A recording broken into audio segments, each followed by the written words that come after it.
Hey y'all. Hey everybody. Welcome to the live. Listen, welcome back to the channel. Thank you for coming. If you're new to the channel, hit that subscribe button. Okay. Y'all go on and thumbs up the video and share the video, please. Yes, honey, we are live. We are live. Chupanista. Hey, cool gamer, Miss Felicia, Tweety. Hey, my baby. Um, Valerie, Miss Valerie, Sarconos. Yes. Shell loves. Hey, babe. You at work in the bushes listening. Okay, thank you. Hey, Miss Bertha May is in the building. Yes. Hi, Miss April Rain. Yes. Okay, y'all. Thank you guys for coming to the show today. Okay. I want to discuss something. Hold on, y'all. Let me prop you up. And I want to go. I wanted to sit out. Ooh, sorry. I wanted to sit out on my patio, but it's like midday time and it's really loud out there, and I want to play a recording for you guys, some audio, and so I don't think you'll be able to hear. So I might, after we get to a certain point, I might go outside and turn my camera on and all that. But for the sake of everybody being able to hear, I'm going to start out like this. So the topic for today is Miss Cora Jakes Coleman and her husband Brandon Coleman, and it also involves another young lady named Michelle Loud. So I'm going to be discussing two issues in today's video. So for those of you who do not know, Cora Jakes Coleman is the daughter of uh, Bishop T.D. Jakes, who is the bishop at the Potter's House Church in Texas. Okay, um, he's a big, he's a big, he's a big preacher, motivational speaker. He is big business. He has like sat with presidents and very powerful family. Bishop Jakes is highly revered, you know, especially in the religious community and in kind of like even the political community, really. So anyway, I'm sure a lot of us know who Jake's family is. But at any rate, so it has lately, there's been the first time this story, anything about Cora Jakes really caught my attention was because up until recently, all I knew of Cora Jakes was that she was T.D. Jakes' daughter. She had grown up. 'Cause like I said, many years ago, went to like all the women that are loose with T.D. Jakes. I've been down to the Potter's house, and she was way young. She's younger than me, so um, she was young then, right? So anyway, I knew she grew up, and then I had seen her like maybe on a few video clips, so I know she was out preaching and she was out. Then I'd heard she was over the children's ministry, and then I also heard of when she was going through her infertility problems. And she got married, and then she adopted some kids, and it was supposed to be beautiful and wonderful. And I've heard some of her prayers. I think she's supposed to be more like an intercessory prayer warrior, right? At least that's the way she's marketed. Okay. So up until recently, I was not of course I didn't follow him closely. I didn't really think there was anything. I would have never thought anything about Cora Jakes and her husband, right? Well, the first thing in January, it comes out, she announces that she is filing for divorce. And uh so okay, that hits the news, and she has an Instagram post and it says, you know regretfully, I'm filing for divorce at this time. My kids uh are the most important thing. Please respect my privacy. Boom, there you have it. So then everybody starts speculating, well, dang, what happened? that was out of nowhere, and, at least people I'm sure there were some people who were up close and all that they knew, but for the most part, that's what we thought, okay? Hey, B. Lenore, how you doing, baby? Smokey in the building,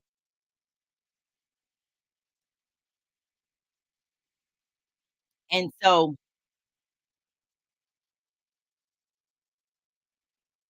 we hear about the divorce in January, and then the next thing I hear is that Brandon Coleman, which is her husband, is arrested for SA of a minor, continuous SA of a minor, which means more than one time, pretty frequently over a period of time. Continuous, which is the same as, molestation. And allegedly, it was of her daughter, his own adopted daughter. Alleged. Everything that I am stating in this video is alleged. Video is for entertainment purposes only, but my opinions are real, as Larry Reed would say. Okay, so I'm just going with what we working with. Hey, Petty Blue, hi, baby. Hey, Queen Anne. So he, so that happens, right? And then the next thing I know, I hear, was it on Larry Reed's channel first? Yeah, on Larry Reed, where there's this young lady named Michelle Loud, who is apparently the birth mother of Cora's youngest son, Jason. I think she said he was born in 2014. That would make him like 8 years old, right? Well, this young lady is had recently made a video kind of detailing her situation with Cora and how Cora actually came to adopt her son, or whatever, how that happened. Now, when it first came out, people were saying, "Well, I don't believe it's something to this. This girl did, she just decided to come out now." However, there, you could look back and it's been shown that the girl actually had been saying things since 2016 about this injustice that she feels like Cora Jakes, with the help of her network, perpetrated on her and her child, right? And her family. So first I was like, "What?" And so, but listen, y'all, it's deeper than that, right? So I looked at it and I was like, and the way my mind works, it's like I, I, w- when something gets on my mind, I just get to dig it, and so I get to looking and looking, and so I found a whole lot of little posts and things that just you know seemed kind of odd. But anyway, there's been so me looking at videos and reading articles and stuff. It's like not only well, and let me say this first off: the son that Cora Jakes adopted um, was not adopted at birth, like at the hospital. It wasn't a pre-planned adoption. However, I seen someone had an interview that Cora Jakes had done where she explains that her son um came by way of like a pre-planned adoption. That basically he was born with the intent, on being adopted into their family. And so, according to like all the posts and that have been put out, all the Instagrams and Facebook posts and the history, like the footprints kinda tell a different story, in my opinion, because it's clear even by, Cora Jake's own Instagram posts and stuff that she, um, did not adopt this baby at birth because when the mother was pregnant, she made posts, and when the mother had the baby, she made posts, when the baby was born, and she was referring to the baby as, like, her godchild. So, she knew she wasn't adopting this baby. This baby was not born or conceived or, promised to her, in my opinion, based on what I saw. Because even in Cora's own post, she's referring to the child as her friend's child and her godchild.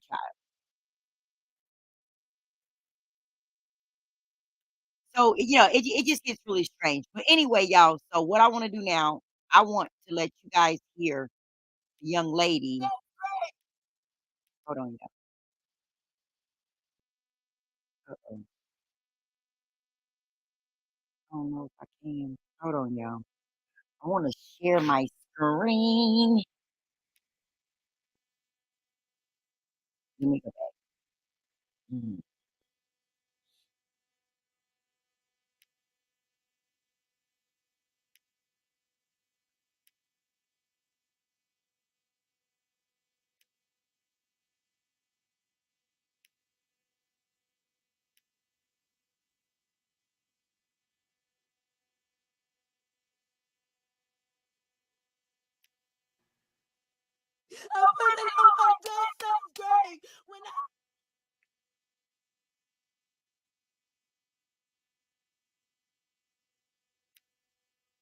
Hold on, y'all.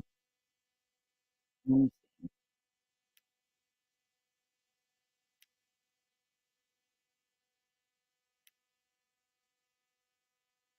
we can't hear it. Why we can't y'all can't even hear me, can you?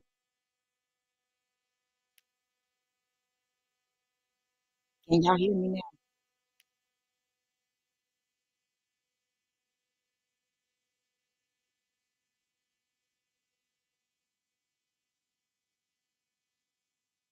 Can y'all hear me?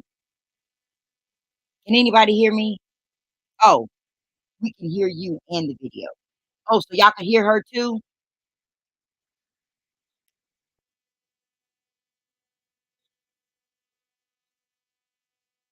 Okay, so let me see if I can play it.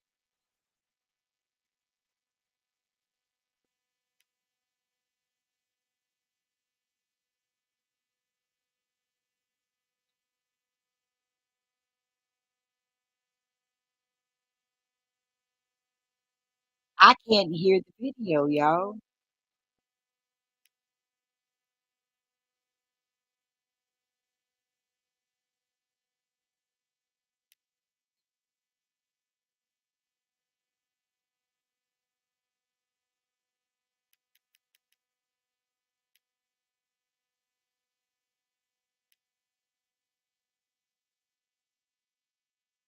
It's not gonna let me play it like that. Oh my goodness.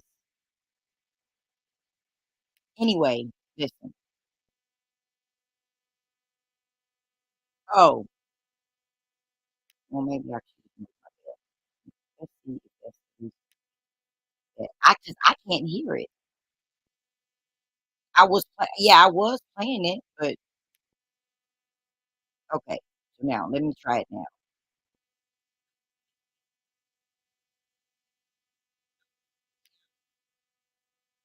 Maybe if I try to share my screen.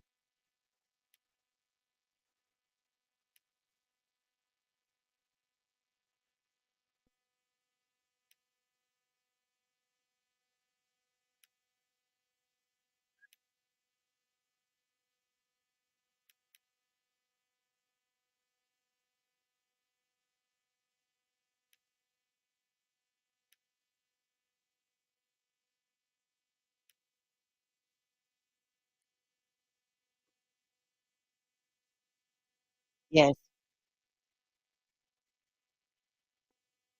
What?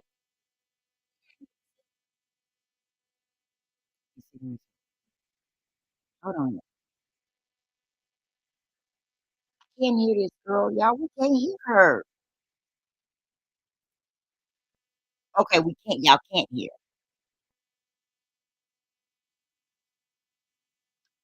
Okay, so this what I'm gonna do.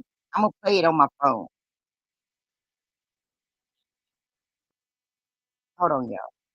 I'm gonna pull it up on my phone. I thought I could play it. I don't know why this computer want to act stupid now, but it won't let me take her video off of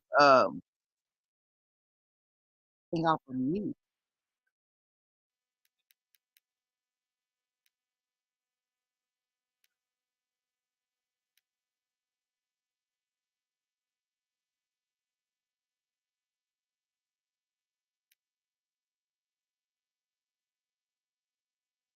Anyway, I don't know. I'm gonna just do it this way. Hold on.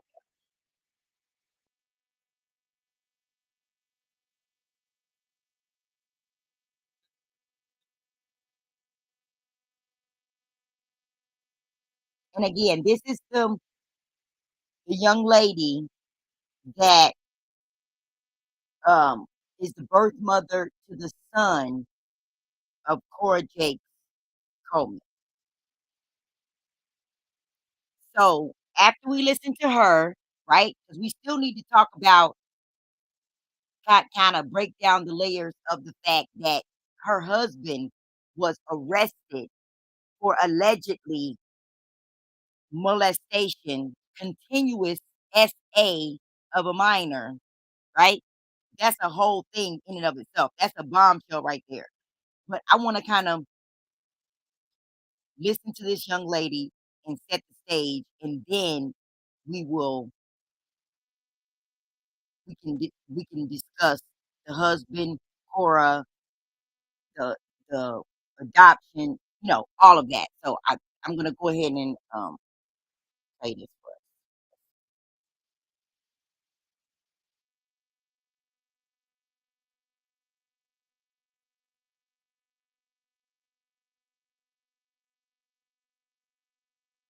And she did kind of a long video, but we probably only gonna get about 20 minutes of it. I think she did almost an 2 hours or so, but we're not gonna go that far.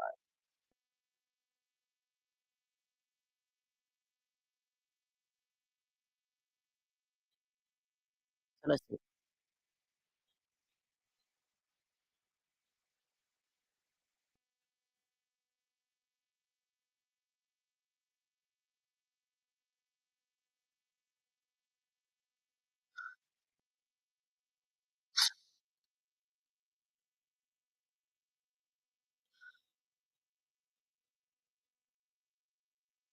Um, um,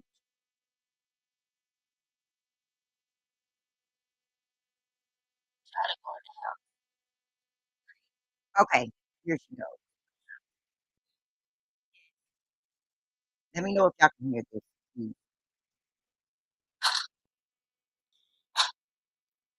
I don't have it hooked up to my Bluetooth. It's just playing off my phone. I can get the Bluetooth if need be, but let me know if y'all can. You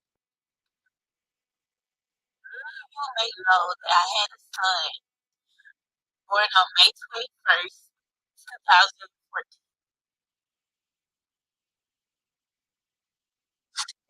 When I had my child, hey, sweet vibe. Hey, California girl. I had got reacquainted with Cora Jakes Coleman, Bishop T. I was 12 or 13 years old. When I was pregnant with this particular child, I was going through a lot. I was homeless.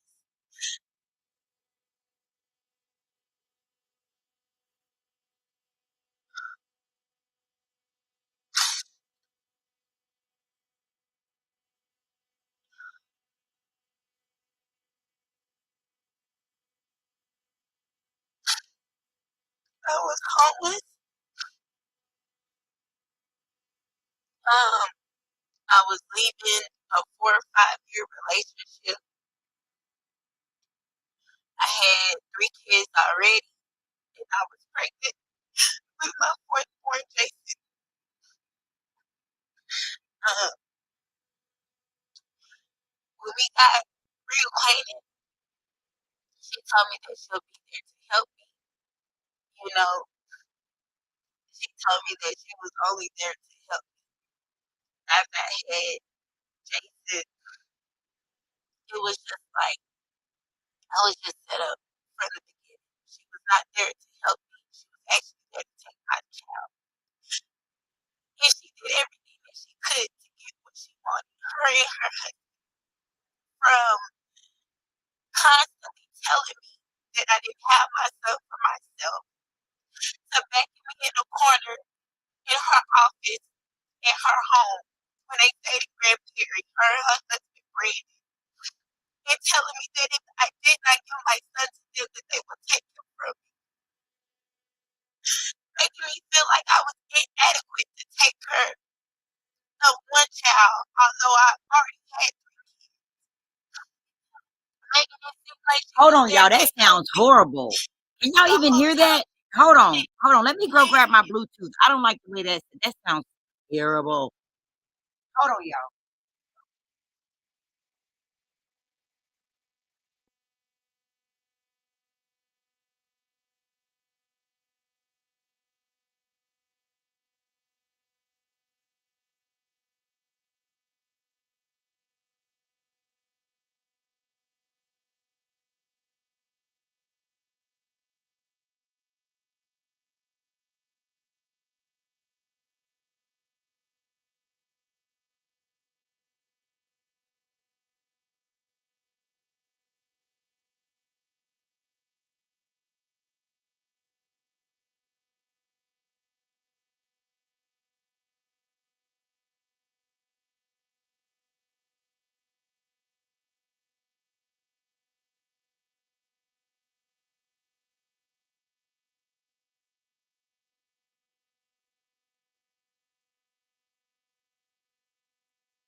Okay, y'all. We gonna try to. I think that sound was horrible. It sounded like it was vibrating or something. Anyway, I want to be able to clearly hear her. So just give me a second while I see. I'm having more technical issues in a little bit.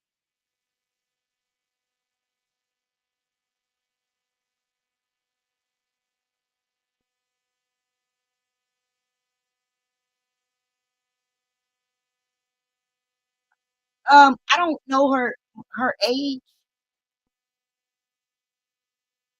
because I know she's young. She's not. Um, and this was in 2014, so she was even younger.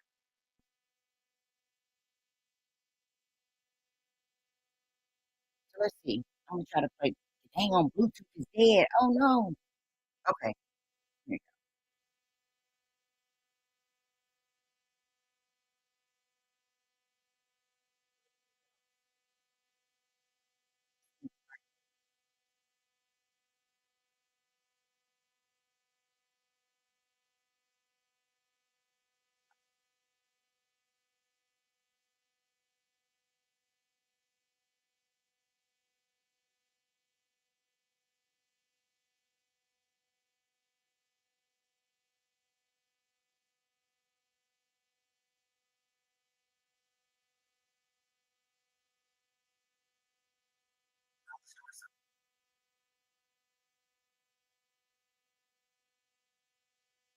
Okay. Here we go.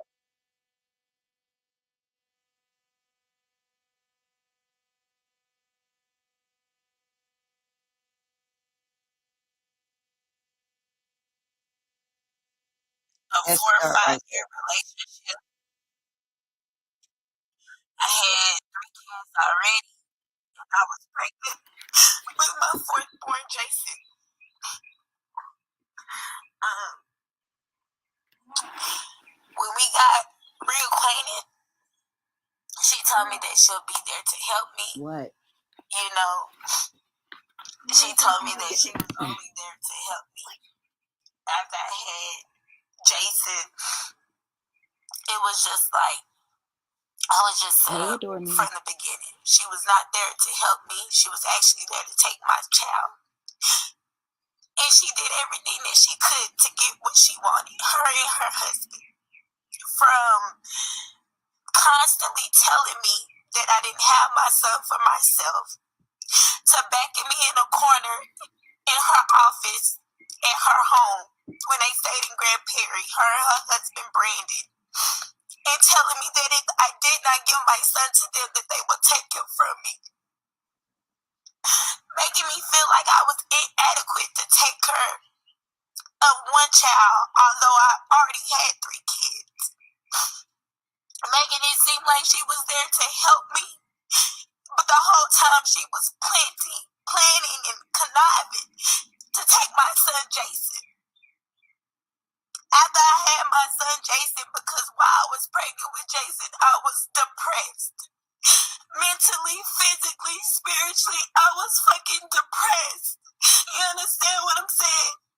So when I had Jason, I went into postpartum depression. I never dealt with that in my whole entire life or having children. I never dealt with postpartum depression. I didn't know what it was. I didn't know how to deal with it. I just know that I was dealing with it. You know, and she took that and she prayed on my vulnerability to the point where she had me in front of a fucking MacBook recording and asking me questions, talking about it was counseling, but it wasn't counseling. Because later on down the line, a few years later, she would then use that evidence against me in court when I went to fight for my son. Okay? She used that shit against me. Okay? What was supposed to be for healing, what was supposed to be for ministry, what was supposed to be for all of that, she used it against me in court to take my son, okay? Now, I don't know many mothers that's dealt with postpartum depression, but that shit is fucking real, okay? It causes you to be detached from your child. It causes you to feel like, you know, maybe you don't love your child. You know, that shit is real. And in my case, it caused a detachment. Not that I didn't love him, but I didn't feel close and connected with him because of the postpartum depression, not because of who I am as a mom. And that bitch prayed on that shit. And when you fighting against people with money, and I'm talking about real money, that shit is hard as fuck. I represented myself in trial by myself. And I had to sit up there and come to the agreement because I didn't know how to fight no more. They paid my lawyer off. They paid the judge off. They didn't even want to submit their income documents, her health documents, nothing, to the point where they had even the little minions around them doing the work for you. You know what I'm saying? That girl for a whole year straight after I had my baby did whatever she could to put it in my head that my baby was not for me, to the point where she brought down a so-called prophet by the name of Gaylena, okay? And they performed this whole little, I call it an exorcism now. They had me laying on the floor, speaking in tongues over me, pouring oil over me. Then she comes up with this elaborate story talking about I didn't have Jason for myself, that I had Jason for Cora and Brandon Coleman, and how she could see Brandon sitting on some type of throne. And it was my son that was sitting on his lap, and he was just laughing and playing. To the point where Cora told me after I had my son Liam, that God gave me Liam so that Jason's real brother could come. Who the fuck is Jason's real brother? Because bitch, it sure ain't no child coming from you because you can't have kids. She can't have kids. You understand what I'm saying? The bitch can't have kids. I'm not the first person that she tried this with, but I'm the only person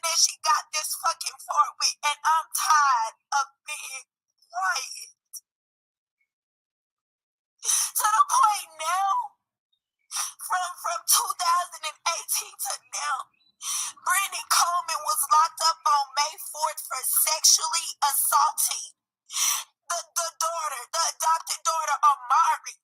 And it wasn't just a one-time offense. It was continuous sexual assault. So now I gotta sit here and I gotta think, well, did he touch my baby? Did he touch my baby? You understand what I'm saying? I haven't seen my child since 2018. They keep him from me. I don't know where they stay. I don't know where they live. I don't know their day-to-day thing. I don't know anything. This whole fucking time. And this man has been a motherfucking molester in your motherfucking home, but you're so worried about making this home, making this family, having these kids that you're willing to steal, kill, and destroy other people's lives, other people's families. I can't tell y'all how many times my baby sit up here and ask me for their brother. Mama, when we gonna see Jason? Mama, when is Jason coming home? And I don't have an answer to give them. I don't have an answer to tell them. I've reached out to so many people. I've reached out to so many people that I thought loved me, that I thought had my back, that I thought rode for me. You know what I'm saying?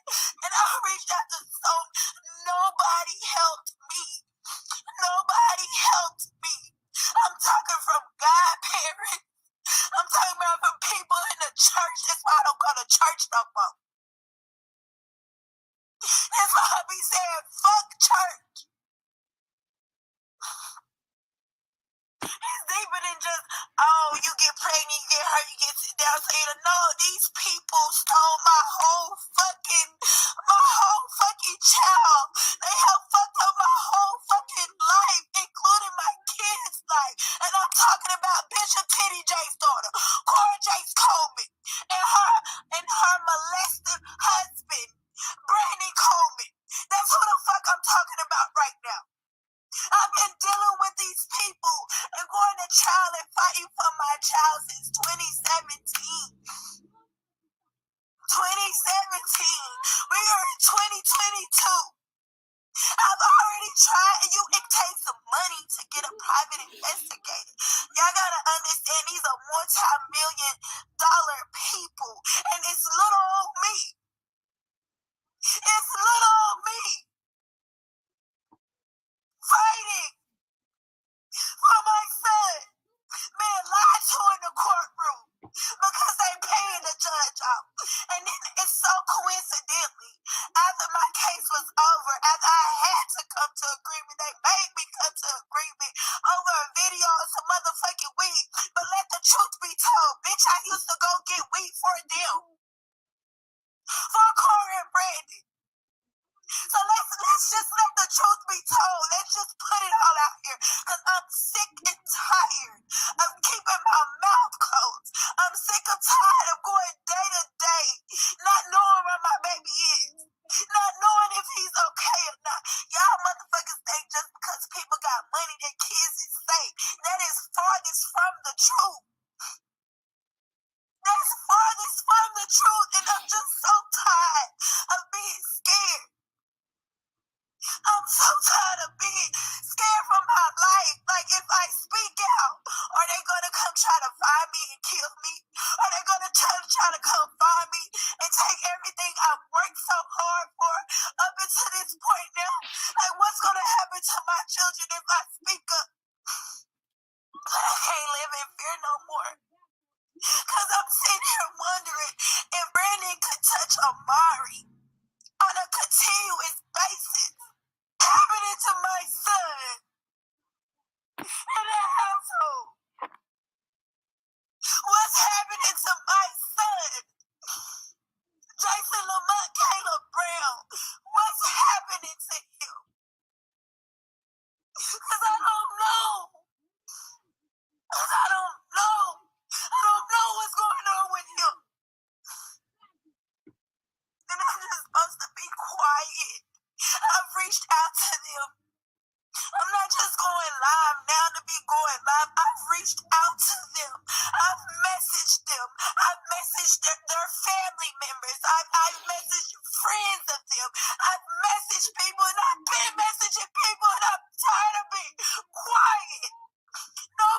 responding.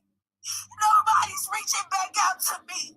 Nobody's, and they just want me, they think that I'm just gonna be quiet and let things continue as they've been. No, I'm not doing that no more. And I don't care what the cost is. I don't care what it's gonna cost me in the end. Cause I'll sacrifice my life and I'll lay down my life for my baby and for my children. You got me fucked up. You got me fucked up. From the point of First Lady telling me, oh, I know it's wrong while we're in court. Oh, I know it's wrong. And we've had a meeting with court, and all the siblings think, and Bishop thinks it's wrong.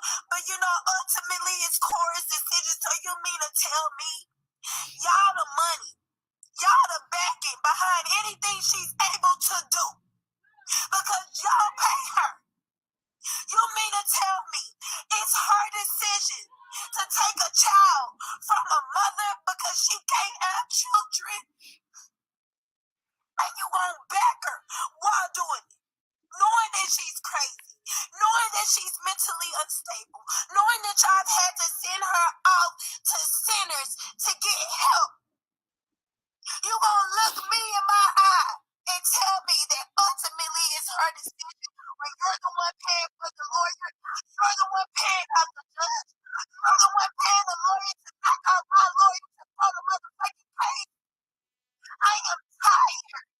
I am sick of being tired. And I'm tired of motherfuckers not listening.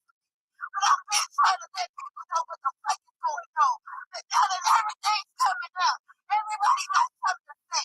Oh, I feel so, don't feel bad for her. What you sow is what you reap. What you sow is what you reap. I just can't take it no more. I can't deal with it no more. I can't hold this hurt and this burden no more. And I don't want no woman to ever go through and experience what I've had to experience because of Cora Jakes Coleman, and because of Brandon Coleman, and because of Bishop Titty Jakes, or First Lady Jakes, or their family. I don't want nobody to experience this hurt, to experience this pain of having a baby, going through postpartum depression, and thinking that one of your best friends is there to help you. She started all this on my godparent. I'm the godparent. I can't tell y'all how many messages she used to send me daily about adoption. I can't tell y'all. Oh, anyway, I'm gonna play just a little bit more, girl, 'cause it gets deep, but it get me all in my feeties, y'all. It get me all in my feelings. So anyway, I want to stop right there because that was a whole lot, right? Mm. So again, everything presented in this video is allegedly. Okay, I am presenting this for entertainment and education only. So so far, let's try to unpack. Hold on, y'all. I got to get me. I ain't even gonna lie, y'all. I need to blow my nose because the girl had me. I'm a mother, and yeah, my eyes got a little misty, and now my nose is a little running. So give me like 30 seconds to blow my nose. And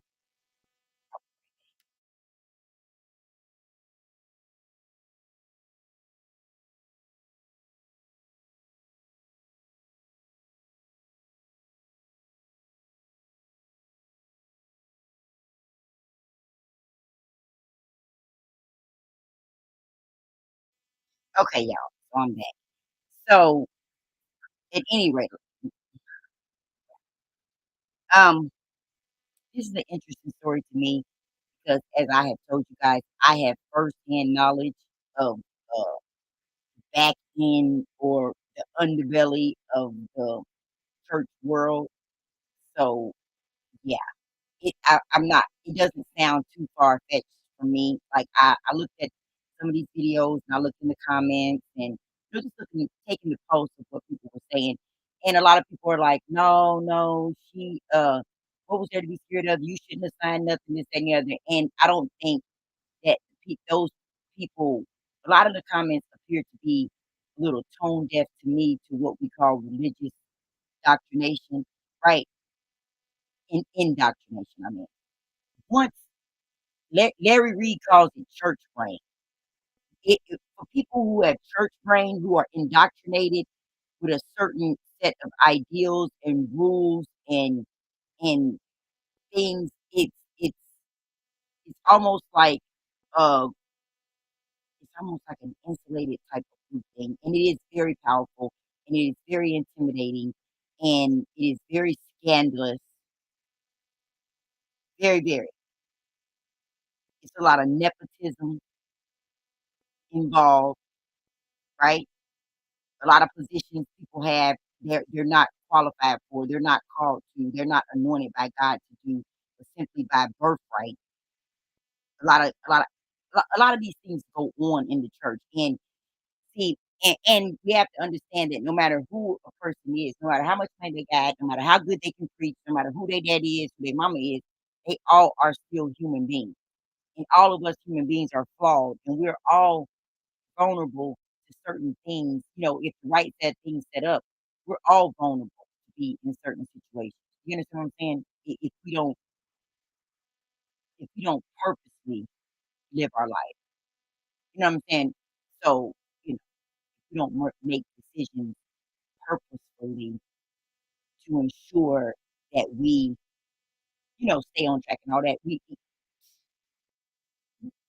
say, if not for the grace of God, there go I, right? So I get it.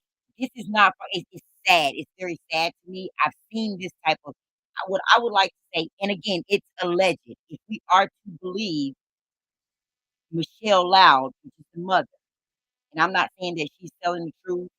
I'm not saying that Cora's telling the truth. I'm just presenting the things that I know about the situation as I know.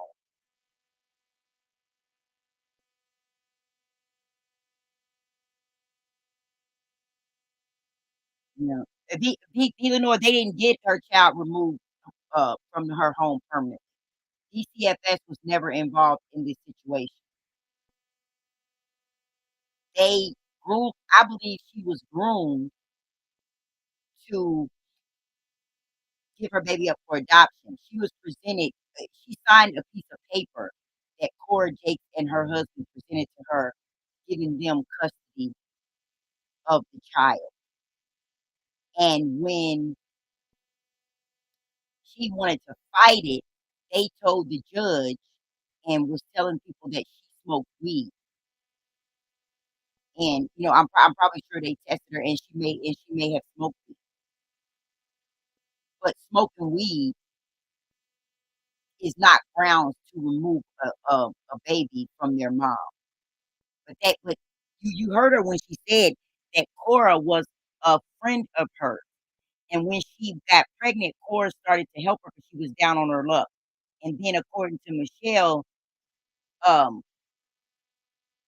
while she was in the hospital, right after she had the baby, she started having postpartum depression.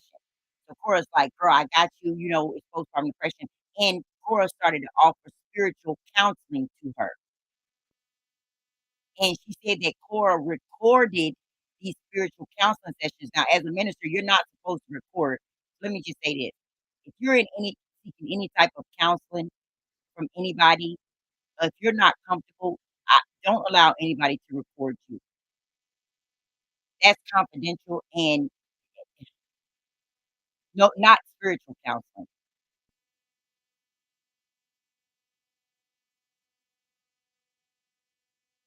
So they, like I said, they didn't take. If there was no DCFS case, what happened was the girl was going through some things. She further explains a little bit later on that she had the baby.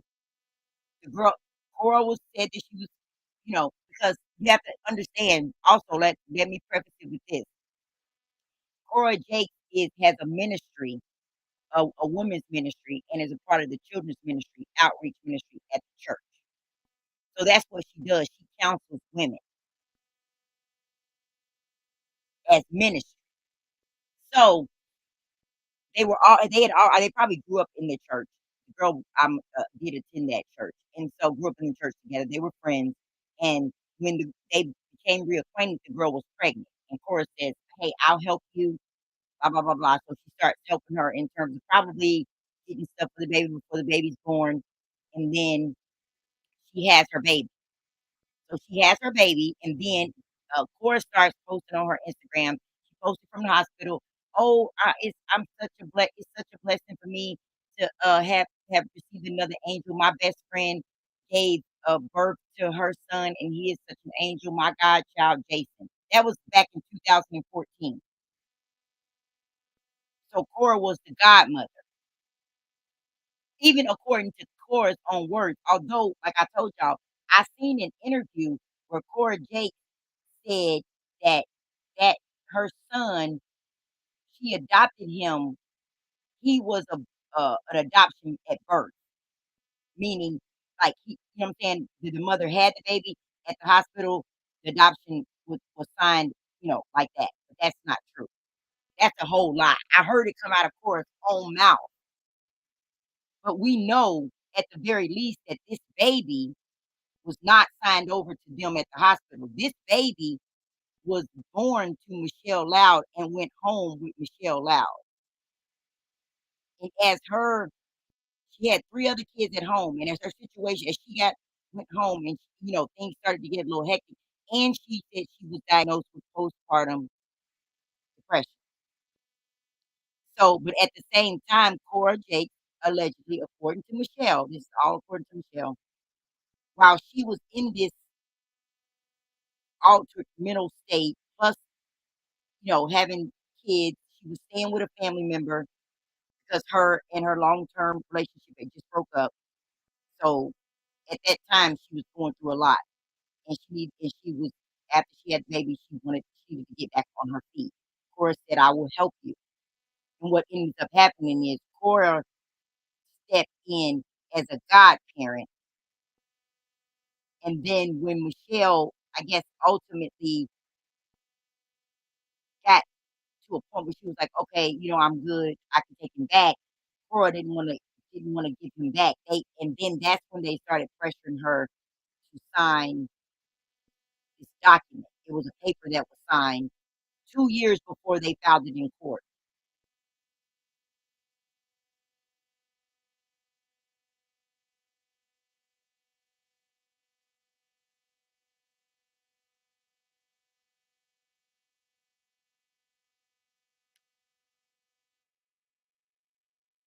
Yeah, yeah, you know what, y'all right. I'm sure there's some things that happen.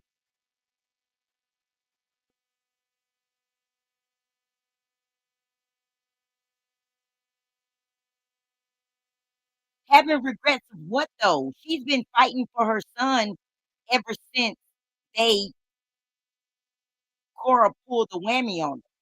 That I guess that's the part that people are not understanding. I went back and found posts on this girl's social media back in 2016 where she was talking about her son. Her son would have been 2 years old, right? The baby was born in 2014. He did not initially go home with Cora Jakes and her husband. She just, as the girl, she said she later goes on to explain that she went to work and she was going to get a place for her and her kids. Cora said, "I'll help you out with the baby." So the baby started spending a lot of time with Cora as the godmother, but she couldn't get her baby back from Cora. But at the same time, she's saying that during those spiritual counseling sessions, that they were using spiritual manipulation on her to convince her that she should let Cora and them adopt her baby, that indeed was God's will. And I know what y'all saying, but I know these church people. This is not far-fetched. They do this all the time.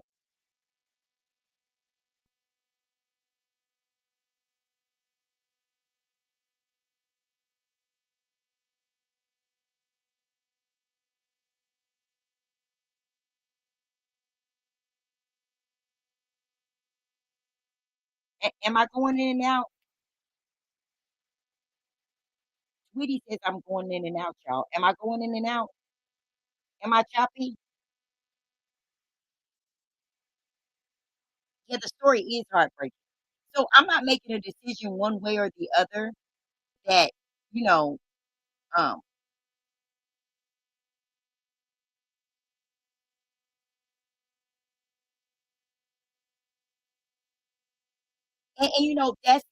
that's cool too if she's having regrets. But I think, but what if it's the way she said it was, B? This thing, like, if you've never been in one of these spiritually manipulative situations, it's hard for you to understand how the same way you can groom a child for something else. And let me go ahead and say again, y'all, DCFS, no children's service, no judge, no uh court took her child away from her. According to her story, she was groomed and manipulated while she was suffering postpartum depression to allow Cora and her husband to adopt her child. And she said she kept telling them she did not want to um, adopt her child out. But they kept, didn't y'all hear her say that they brought a prophet to this girl? You go to the church for healing, not stealing. They actually, while this girl was going through this depression, according to her, and struggling, and and just had a new baby, and just broke up, and trying to, figure out to um how she's going to um deal with life going forward. The people in the church that's supposed to be ministering to you, okay, okay, that are supposed to be ministering to you should not be taking advantage of you. And I understand what you're saying, Eleanor, it's not illegal, but it's immoral. And according to God's law, right, you're supposed to do what's ethically and morally right. And that's what I'm talking about. I'm not talking about no law. I'm talking about these people standing before us as moral and ethical figures, making all this money all in the name of God, but we're not going to hold them to the ethical standard that they should be held to. Everybody has to obey the law. I mean, I know what's lawful, but I'm saying they tricked the girl into doing it. They tricked her and they backed her into a corner. They had her fearing that she was going to lose her other three kids because she had weed in her system if she didn't sign that baby over.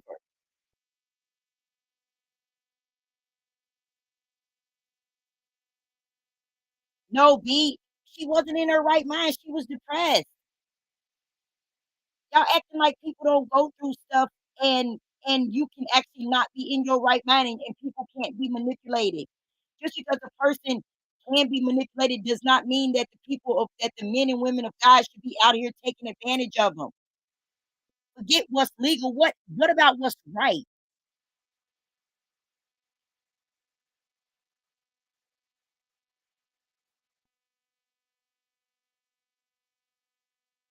Shouldn't no man or woman of God be doing nothing like this?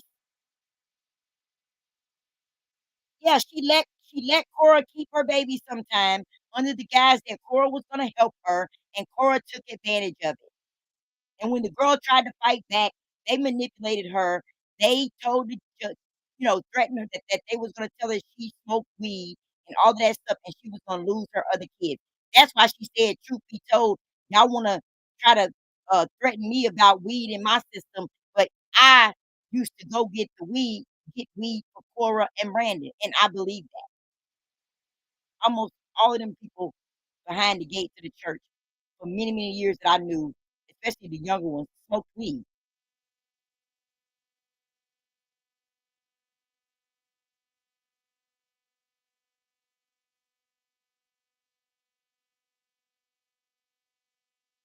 They took advantage of her, B. It ain't about her knowing what she was doing. Yes, she got multiple kids, but she was young. And it don't matter how many kids you got. If you find yourself in a situation and you go to the church for refuge and people you're supposed to trust, and especially again, let me just say this. I could see if we were if it was from the standpoint that the girl was supposedly in her right mind and everything was balanced, but it wasn't. She was diagnosed with a severe case of postpartum depression, and everybody goes through that differently.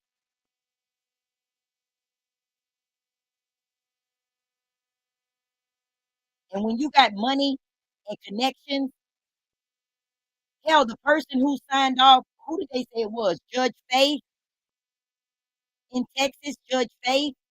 She is on the board at the Potter's house. The person who, drafted the paper.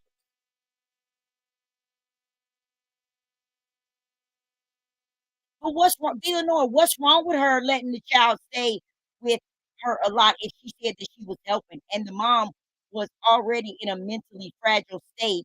She was going through postpartum depression. She got three other kids she's trying to take care of. She don't have a place to stay. She said she had to get a job.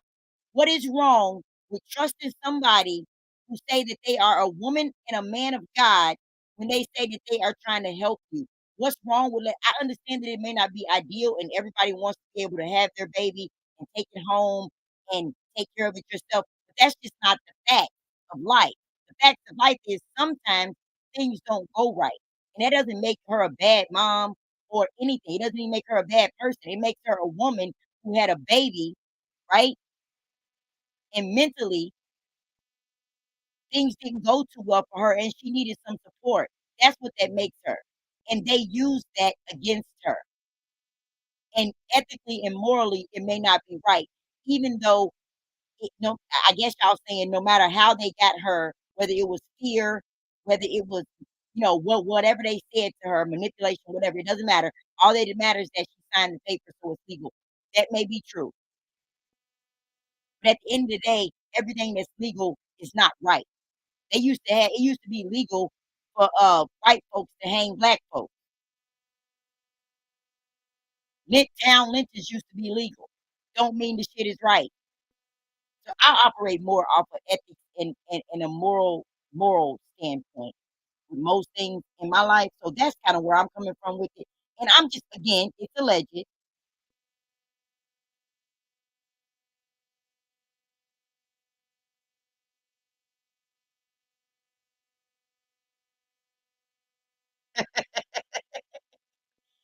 What, Miss Tawana?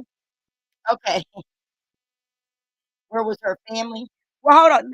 Listen, we're gonna just finish listening to a little bit of her, like, How just a little many bit more. She times she tells us. tried to offer me money to take my son? She said And she when tried to I offer said her no money. to that, that's when the threats started coming. When I wouldn't take the money, that's when the threats started coming. I don't have no reason to lie. I put it on my grandson's grave. I put it on my grandson's grave. I put it on my grandson's grave. When I said no to the money, when I said no, you can't pay me for my motherfucking child, I had enough sense to know I'm not taking no fucking money.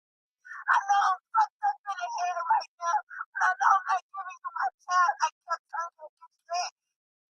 So she conducted the plan. She kept every receipt of everything she ever bought my son, everything she ever did for my son, every place she ever took me to. Making doctor's appointments and not even notifying me of the doctor's appointment so that I wouldn't be there, so that it could be documented. To the point where she told me she was taking my son out of town and she needed me to sign a waiver so my son can travel with them. I didn't think nothing of it. I just signed it. I didn't even read it. I just signed it because I trusted my friend. Well, when we go to court and find out it was a legal guardianship paper that I signed, not some type of waiver to clear him to ride with her and her husband or travel with her and her. She had me set up from the motherfucking beginning. From the motherfucking beginning, she had me set up. So this whole time I'm thinking, oh, she's helping me.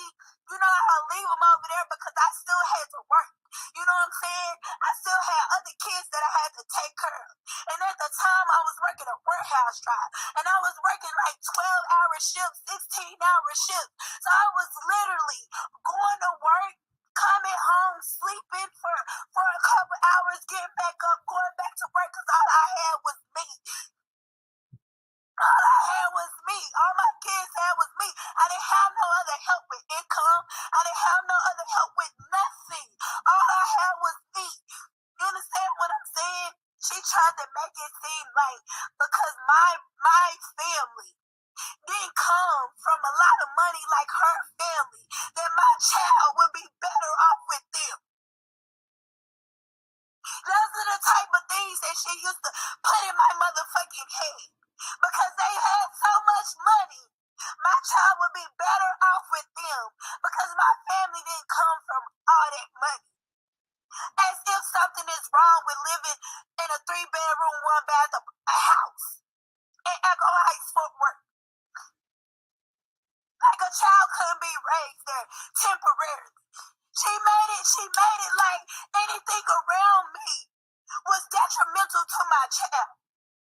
To the point where me and my mom got into it and I had to call the police and I had to get out and I was going to go to a shelter. But because it was the same shelter that her ex-friend, they friends now, Monet Cullis, because I'm going to tell it all. You better believe I'm going to tell it all. Yeah, and they used to fuck around too. They not friends, they're fuck buddies. They fuck in the door. Cora Jakes Coleman is gay in the door. Bisexual in the door. But to the masses and to the world, she's this old wholesome wife. Fuck all that. Because I'm tired.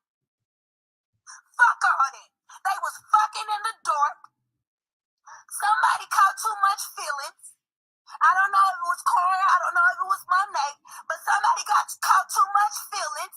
Brandon didn't like it. So Brandon, basically like how he did me when he saw that I was a real ass bitch. I'm a real ass friend. When he saw that, it's like he had to cast all the real people that was around her away.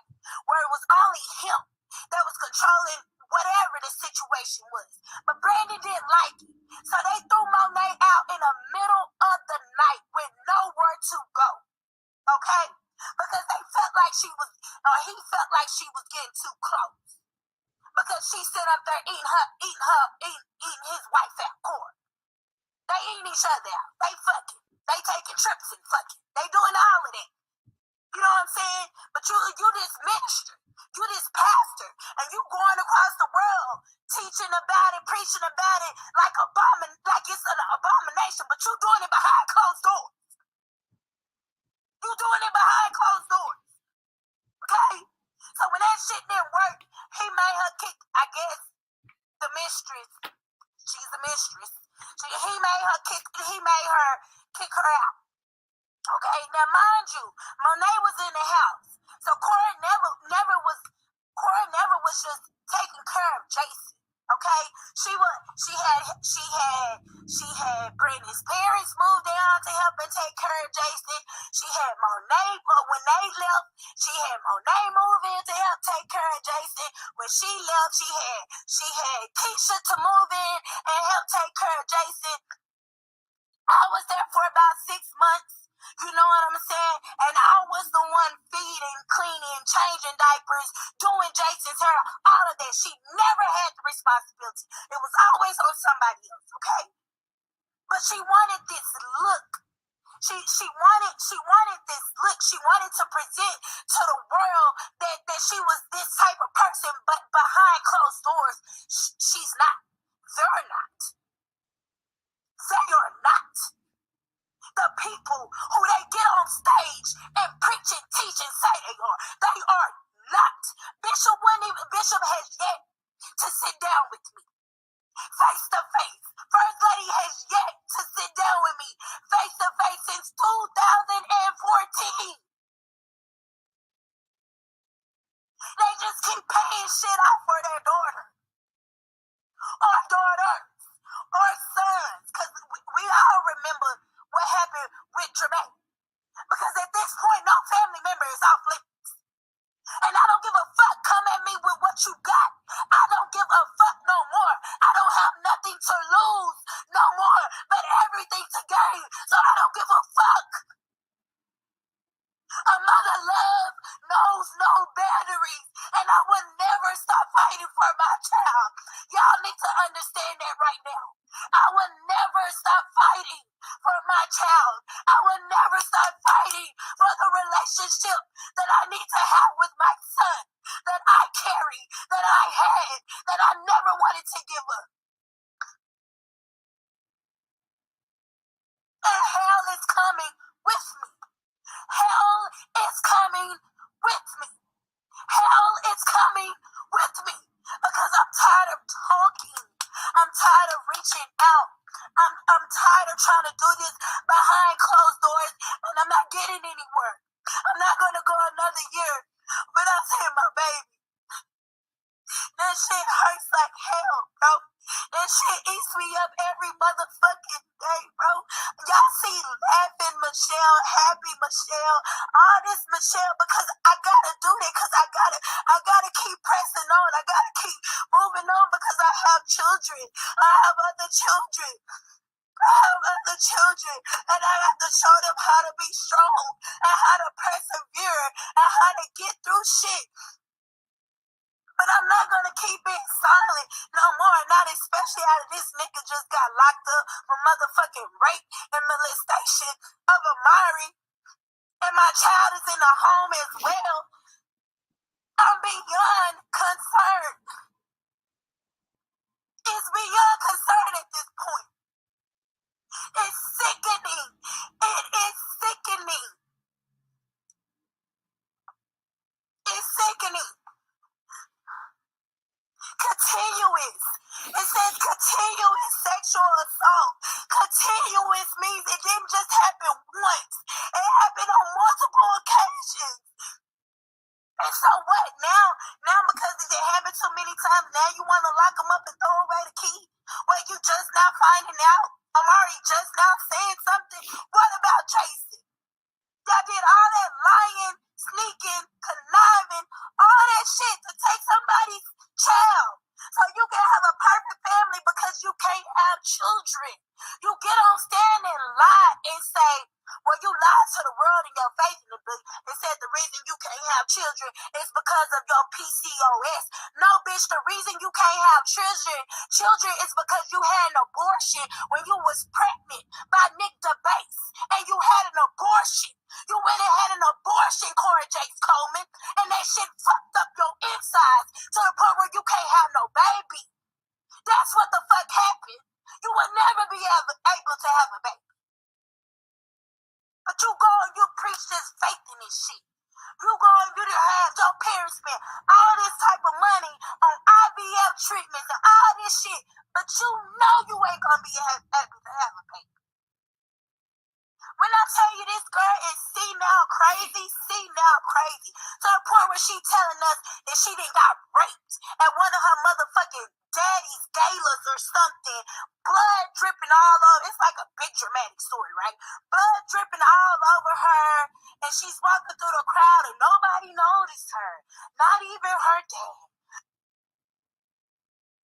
Nobody know her, not even her dad. Nobody knew you was walking through a motherfucking party with blood all over you, your clothes ripped, face beat up. Nobody noticed you, bitch. You lying. You're lying. Like you been lying. Like you lie and manipulate to get her fucking way. If Lisa Owens would have agreed to give her child, Lisa would have been the first victim. But Lisa had a mama that was standing behind her, talked some sense into her, and Lisa kept her fourth baby. But her and Lisa like this. But when Lisa was with me, she always say, yeah, it's wrong. What they doing is wrong. I see it. Everybody always say they see it. Everybody always say they see it. And I'm not getting off this live. Everybody always say they see it. And they know, and it's wrong, but don't nobody do nothing about it. I'm tired of people not doing nothing about it. Don't nobody do nothing about it. She got her millions around her and check. We talking about women that has had multiple children and single mothers. How the fuck are you gonna agree with this woman to try to say that because I have 3 kids, it's gonna be hard raising 4 kids and I might not need to do it? Yeah, Jason is better off with you. What the fuck does that fucking? They don't even make fucking sense. If you can take care of 1, you can take care of 2. If you can take care of 2, you can take care of 3. If you can take care of 3, you can take care of 4. Trust me, I got 5. 4 living in a home. And baby, we don't miss a beat. It's not a day that they not fed. It's not a day that they don't have clothes and shoes on. It's not they got bikes. They got hoverboards. They got games. They got whatever the fuck they ask for. Whatever the fuck they want. Because I get up and I make it happen every day. But to tell a mother who's going through postpartum depression already, when you say something like that to a mother who's dealing with postpartum depression, it creates doubt in the head. Although what the reality is that it can get done, it will get done, and it shall get done. But postpartum depression don't speak to the mind like that. And that bitch knew that. Okay? She fucking knew that. She told the nurse that I was dealing with postpartum depression while I was at the hospital after I had Jason. The bitch created a whole binder, right? Inside the binder, it has, shapes, colors, or whatever. I guess it was supposed to be like his little lesson plan. Now, mind you, this is stuff that I am finding while I'm living with them, okay? This is not something that I knew prior to. This is stuff that I'm finding while I'm living with them, okay? It's this red folder, this red binder. It's probably not even existing no more. They probably done got rid of it or whatever they had to do. Tag the Shade Room, tag Showbuzz, tag Entertainment Tonight, tag whatever outlet can get this story out because I'm tired. I'm tired. And I'm coming for what's mine. You better believe that one. I'm coming for what's mine. And Michael Keith Loud ain't raising up in me. Oh, he raising up in me today. And William Powell. My ancestors are definitely raising up in me today because I'm fucking tired. I'm sick of their asses. I'm sick of them. It's this red folder, this red binder, okay? Inside the binder, you got the colors, you got the shapes or whatever. When you go to the back page, and it's a page with her name, with her picture, Cora's picture, her name, and it lists who she is to Jason. Mama, caregiver, caretaker, all this extra shit. On the side, it has Brandy's name, and it lists all the extra shit like that. I'm living in the home with them, and she tells me that my son can't call me mama, that I'm not his mother. I have emails, okay? I have emails. So she tried to say that I'm lying. I have emails. I have emails, okay, from her saying it, okay? I have emails. So she can't say that I'm lying because I got proof. I'm not speaking out the side of my neck, okay?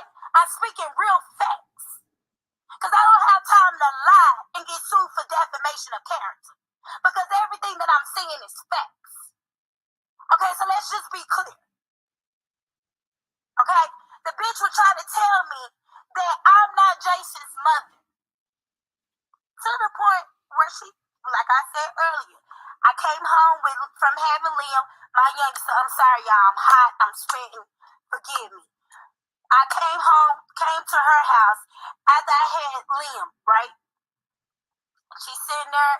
She's cooling Liam. I'm cleaning up the guest room downstairs because they used to stay in Grand Prairie off Canyon Springs Drive. Downstairs, and she tells Liam, or tells Jason, Liam had to come so your real brother would come. I look and I say, who is Jason's real brother? At that point, that's when bug started going off in my head like, bitch, wake the fuck up, get out of Twilight Zone, bitch. I don't know what you dealing with postpartum depression, but bitch, you didn't got yourself in. It's like all of a sudden I woke up then when she said that. I was like, who is Jason's brother? You know what I'm saying? Because if Jason comes from me, any child that comes from me, it's not if you have a baby. Because Jason's not even adopted, number one. My wife haven't been signed over, number two. So what are you talking what are you talking what the fuck are you talking about? Fucking senile crazy delusional bitch. What the fuck are you talking about? So after the and that's what I said to him. I said, who is Jason's brother? This heifer gonna say Nehemiah. And those of you who know Cora, y'all know who the fuck Nehemiah is. Y'all know who the fuck Nehemiah is. Somebody tag Ashley Williams. Somebody tag Ashley Williams. Somebody tag Tiara. Somebody tag Brittany Hall. Tag them all. Tag them all. Nehemiah. For those of you who are on the live and don't know who Nehemiah is this son that she has dreamed about since she was a child, and then she's always wanted her child named her firstborn son named to be Nehemiah. That's who the fuck Nehemiah is. But she gonna tell my son Jason that his brother Liam came so that Jason's real brother could come. Bitch, his real brother is here. He had a real brother before Liam, because you had Jada before Jason, and you got Jason, my son that died before Jason, and then you got Liam after Jason. Like, bitch, you're delusional. You're crazy. You're fucked up.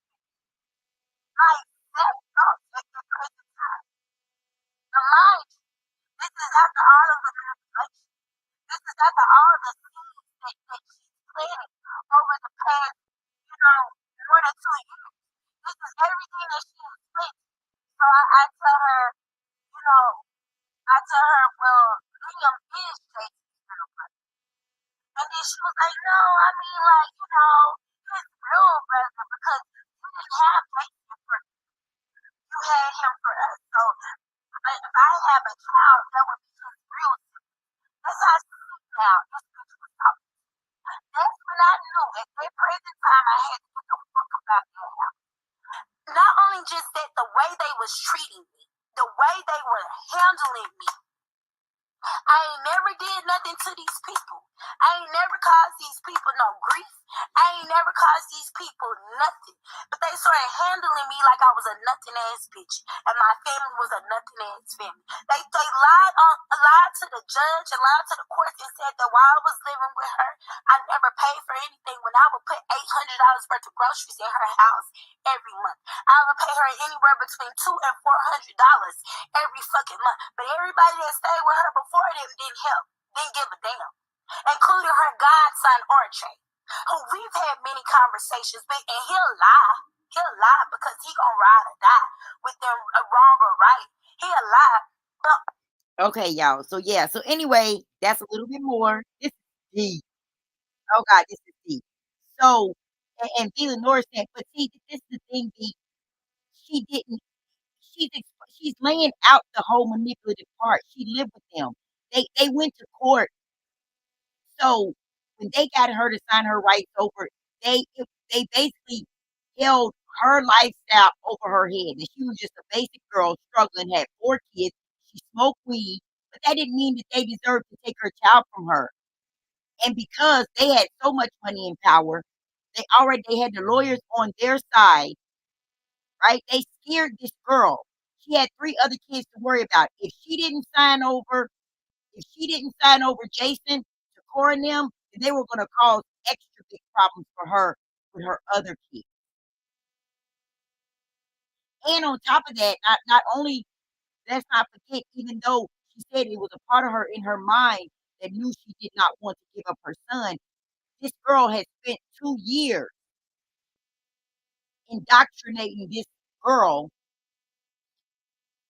in with this shit about how God said she had this baby for her. She said they even had some prophetess come and pour oil all over her head and speak in tongues over her and say that she seen that she had had the baby for Jason and Cora, and that Jason was the true father. All of that stuff that they were saying, ale- again, right now we're talking about what this young lady is saying. I do not know if any of this is true. It is all alleged. We're just discussing what I have before. So yeah, I just feel like ultimately they may have gotten her to sign the papers or whatever, but it wasn't done ethically or morally right. And I don't, no preacher, no minister, nobody who's supposed to be working for the Lord should ever use the excuse it was legal. Because just because it's legal don't mean it's ethical. So legality, I don't buy that. I don't buy that. Not from the spiritual community. Absolutely not. This is not just a regular plain Jane couple, and you're like, oh, people do messed up stuff, but if they legally got it, they legally got it. But not pastors and ministers and children's ministers and women's advocates. They're not supposed to be uh, dealing with vulnerable women like this. And yes, she was living with them because when she was pregnant, Cora said, "I will help you." She had just left the house that she was living in with her boyfriend. They broke up, long term relationship, and she was pregnant. Cora says, "I will help you." She started counseling the girl, and a part of that help was while she was pregnant, and after she had the baby, she stayed with them for a little while so she could get up on her feet. But she was going through postpartum depression. So the whole thing was supposed to be to help her. And what ended up happening 2 years later, like she's going in to explain, is that from her point of view, is that when things started getting extra wonky and she started coming out of the fog, she knew she was still going through some things possibly, but she was starting to realize, okay, this is crazy. So she started to want to take her son. And when she started to want to put a stop to all the time and all the involvement that Cora had in her son's life, Cora then pulled a trump card on. And that's when she said, first of all, I got this piece of paper that you signed giving me custody or guardianship. It was just a piece of paper. It wasn't notarized at the time that the girl Michelle signed it. She said. But remember, if y'all remember early on, she said that they were going out of town, and Cora told her it was a waiver. In case anything happened, she could take the baby to the hospital, emergency room, or whatever. She could sign, in case of emergency, a waiver. But come to find out, and she said she never seen further on down. She's made plenty of videos. This girl has truly been talking about this since 2016. She she did not just start to magically regret or bring this up because Brandon got locked up. No, there is plenty of digital footprint of this lady talking about this. Just nobody has been listening, and they have up until now been successful on, you know, have been successful on, getting it out there. So that's what that is. It's absolutely not cool to go to court and reveal things that were revealed to you when you was helping somebody. She's a licensed Christian counselor. She's a minister in her church.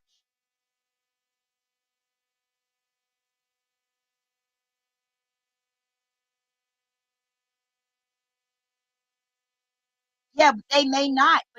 But what we know and what this girl knew in this vulnerable situation, dealing with these people who got um all this money and power is another thing. But when you're dealing with that, it's a whole different ball game. And if what this girl is saying is true, that this was a calculated plan. They slowly planted these seeds in her head. Don't worry about it. It's good. Your life will be better. I'm your friend. I you had Jason for us anyway. It was a gift from God, and um, you'll be a blessing. And this is what was meant. And you're already struggling, so um, ain't no sense in making your situation harder. And but she said it was always a part of her that she not want. No, she knew she never went that far. So they basically had to twist her arm behind her back to get her to give her son up because she went to court. She didn't just sign no paper and agree with it. She fought it in court, but she lost because they had a piece of paper that was dated 2 years earlier that the girl says Cora presented to her as um, a waiver. And my thing is, if it was a legal adoption and Cora and them was being slick, why was the paper dated two years earlier? If the girl gave up her rights and signed the waiver, why did Cora and her husband wait 2 years to actually present it to a court and file for legal guardianship of the child? Right? So if the girl agreed to give up her rights and she signed the paper, then why y'all didn't go to court and make it legal?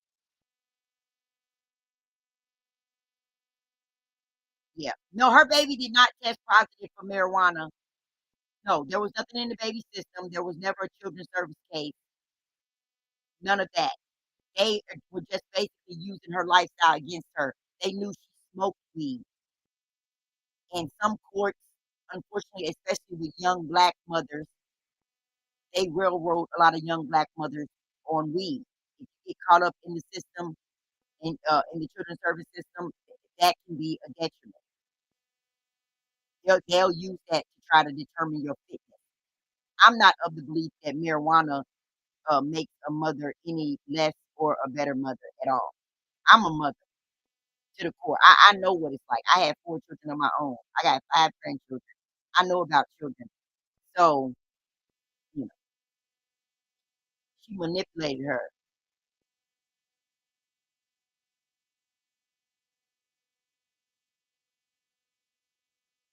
No, she didn't leave the child with them for 2 years. She lived with them for a good portion of that time. She did not. She was very present for the first 2 years of that child's life. It was when she started trying to distance herself and take her son away when they pulled that paper out on her and went and filed it in court.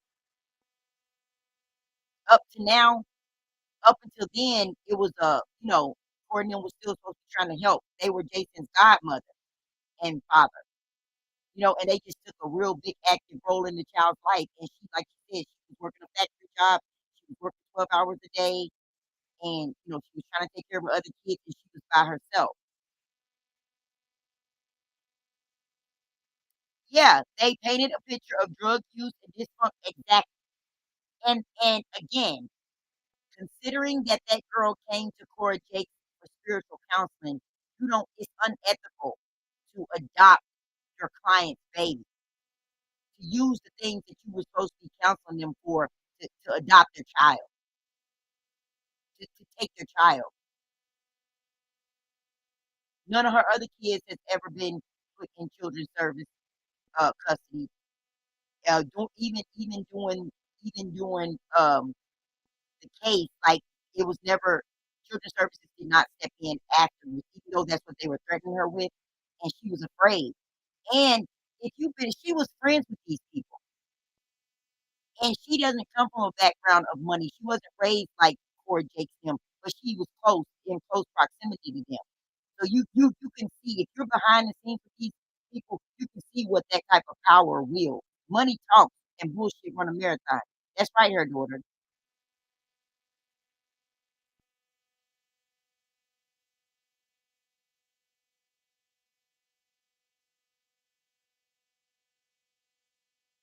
Yes. So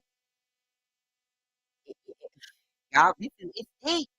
I'm gonna drop the link in case anybody would like to have an opinion or anything they would like to share.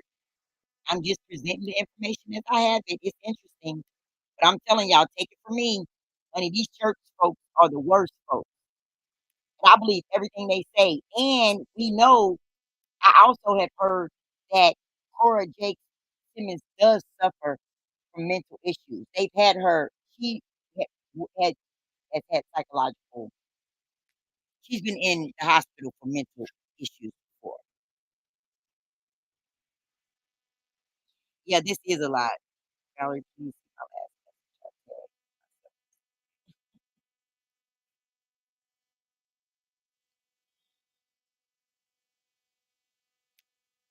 She tagged herself.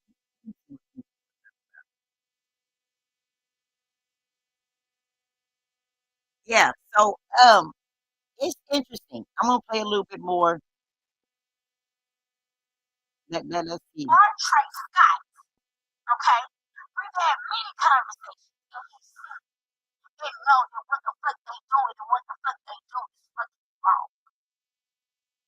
But yet he's still with me. Yet he stood beside me. Let me tell y'all something. What y'all sow is what you reap. And it's reaping season. It's reaping season, bitch. That seed that you done planted, that harvest got to come. And it ain't gonna be no good harvest for you, baby. Because when I tell you I'm coming, and hell is coming with me, I'm coming and hell is coming with me. I don't give a fuck.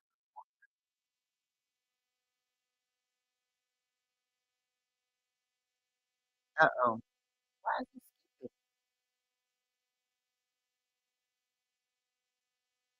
Yeah. That's a Shit like that. Telling me my son ain't my son, I'm not the mama, my children are not his real siblings. Trying to tell me that I needed to call before I came over to see my own children. Let's get into the conditions of which my son was living in while living in the home, okay? Let's get into those conditions. Why is my son, when he was a baby, y'all got locks on top of his door because y'all was too lazy to get the fuck up and teach? Y'all got locks, and it's a whole CPS case. It's a whole CPS case. So eventually I'm gonna go get the record and I will make a public to back everything the fuck I'm saying. There's nothing that they can do about it. There's nothing that they can do about it. Because at the time I had all the rights to the child.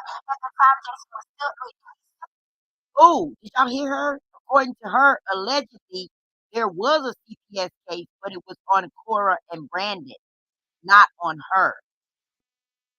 Ooh, let's see. Ooh, now that's interesting. They was now what happened to the baby? Still is and will forever be my child. But I'm gonna make everything known. I'm gonna make it public. What the fuck I'm talking about? I had my baby laying in his feet, laying in shit, laying in piss. Because y'all didn't want to get the fuck up and change his diaper in the middle of the night or early in the morning. And y'all got tired of him coming out his room. So y'all put a lock on the motherfucking door and keep him locked in the motherfucking room. To the point where you did get up and finally check on him. Now the bed has shit all over. Now the bed has piss all over. And he's just sitting in it. He's just sitting in it. Because y'all got a lock on his goddamn door. Then let's take it to another instance. Where my son could have ran water. Where my son or my son and got in the water. Somehow the water is running and now the tub is overflowing. And my child is in there. While the tub is overflowing, my child is in there. He slips and falls, hurt his neck. Brandon responds and say, "Oh, he'll be all right. I was his age. Shoot, I slipped and fall and broke and hit my neck, and I was fine." As if Jason is you and you were Jason. Like no. All this different shit is going on in a household. Y'all having random people come and go, come and go. Random people she just now meeting. Like I don't know where the fuck Gaylena came from, but That's her godmama and a prophet. Then you had Rachel and Cora Burnside. They was coming in and out, going in and out, coming in and out. But I don't think they was ever there for her or her real friend. But she was strategic in what she was doing. What she was doing was having people see that Jason was in the home. And while they was there, yes, she'll be the one, quote unquote, tended, but not really tended. That's just so they can be able to say, hey, yes, I've seen her do this when they presented their letters, because I'll also make that public and display that. Because I'm working right now to get the case unsealed, and I'm also working right now for a new trial. So it will be public. It will be public information. Tag Bishop T.D. Jakes. Since every time I message him, I don't get a response. So tag Bishop T.D. Jakes somebody. Tag First Lady Sarita Jakes somebody, because I've been messaging these people. I've been reaching out to these people. Been reaching out with no response. With no fucking response. Okay? She has, like I was saying, she'll have other people so they can testify that they did see it, but in reality, that's not what the fuck was going on. To the point where Brittany L. Hall, whose original name is Brittany Turk, before she got married, wrote a whole letter describing, shit that goes on at home, but she was never there for. But she's sticking beside her friend. But lied to the judge because she was never there. She was never there in the home. I saw Brittany one time in 6 months of me living. Hey, Miss Faison, because I was on Pastor Derek's page too. I'm tired. I'm tired of fighting for my son Jason Lamont Caleb Brown. I'm tired of being ignored. I'm tired of being silent. I'm tired. I am tired. I am a mother, and I'm not going to stop. I'm not going to stop, because a mother love knows no boundaries, and knows no boundaries, and knows no holds, and I'm tired. Brittany Hall wrote a whole letter to the judge to describe events and things of nature that she was never there to witness, that she was never there to see on her own. Never there. Diaria Lester, and whatever the fuck her last name is now because she got married, wrote a whole letter to the judge in support of Cora Coleman, and she was never there. She was never there. Even when I told people what the fuck was going on and what they was doing to me, nobody believed me. Nobody believed me. And the people that did believe me was too scared to stand up and take a stand with me. I've been fighting this shit by my motherfucking self, and I am tired. I am tired of emailing. I am tired of private messaging. I am tired of trying to call because I want to see my son. I haven't seen my baby since 2018. I haven't seen my son since 2018. Every day I'm living with this. Every day I have to hear my children ask me, Mama, when is Jason coming home? Mama, we miss Jason. Mama, can we talk to Jason? Mama, can you call Jason? Mama, why ain't Cora won't let us see Jason? It's not just about me. That boy got siblings. I never wanted to give him up. They made me give him up. They made me do that. And this is how they made me. Second day of trial. Now, mind you, we've had 2 trials. The first trial, my lawyer was paid to throw the case. The second day of trial, okay?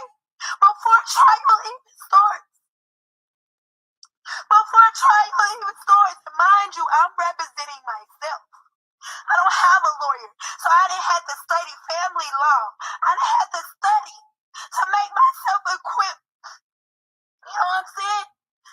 Second day of trial, we get there, right? Before trial starts, because the goal was they didn't want me to get on stand. Because if I got on stand, they were gonna lose. Because I requested a jury trial because I'm not that dumb. The second day of trial, they come and they like, well, we have a video we want to show you. They showed me a video, and it's a video of me smoking.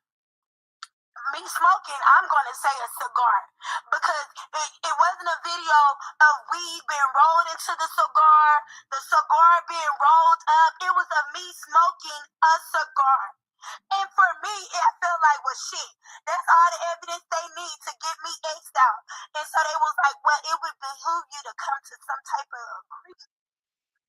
And me not knowing the law like I know it now, I said, well, I can't fight this, at the present time I just did an agreement so that I can go back and do whatever I needed to do to come back, not knowing the law, not knowing the statute of limitations, not knowing any of it.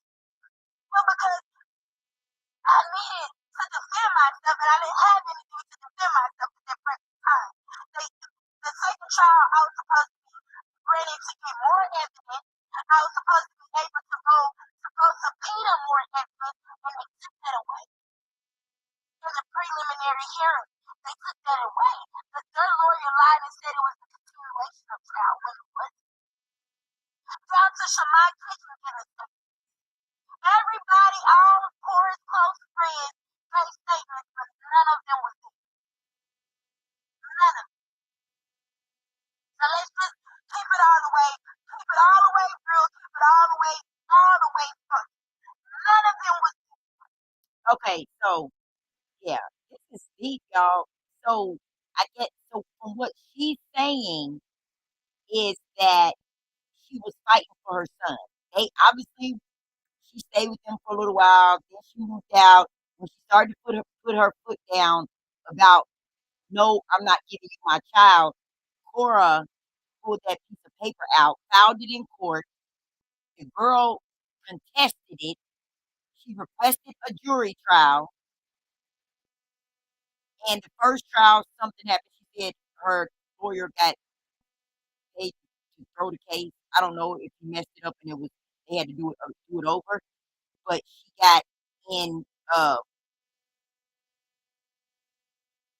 uh, but she refiled again, and this time because she didn't have money for a lawyer or whatever, she tried to do as much, you know, educating of herself that she could. But I guess she know more now. And what they did was, when she got to court, they presented her with a video. As I suspected, they blackmailed her with that video saying that she was smoking weed. And I'm telling y'all, I've seen this time after time where these young girls get caught up with children's services some kind of way. Something's going on, and then the weed comes in. If they drop 30 for weed, they use the dirty drug doing marijuana to go towards the fitness of of parenting, and they take these children. So are y'all saying that my sound is messed up? I hate this thing. Hold on, so I heard you say that earlier. So you mean to tell me this whole video got my sound been messed up?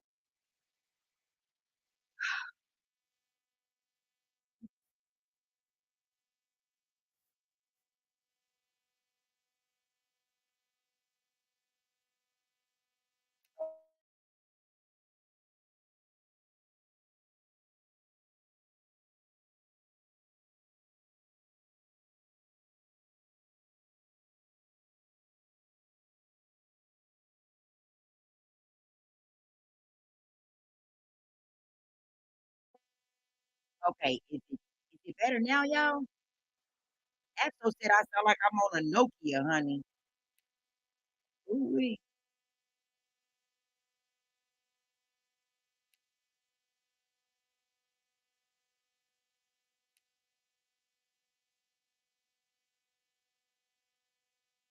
crazy sounding kinda.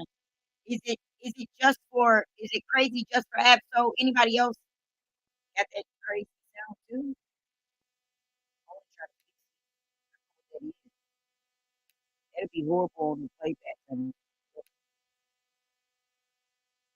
just terrible.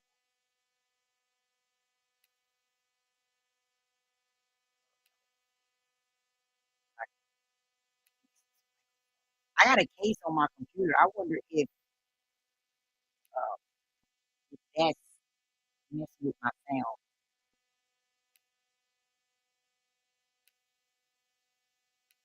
Anyway, so that's how they got and to be from the ghetto, a single mom, struggling, got kids up against powerful people with attorneys and people advising them of a certain way.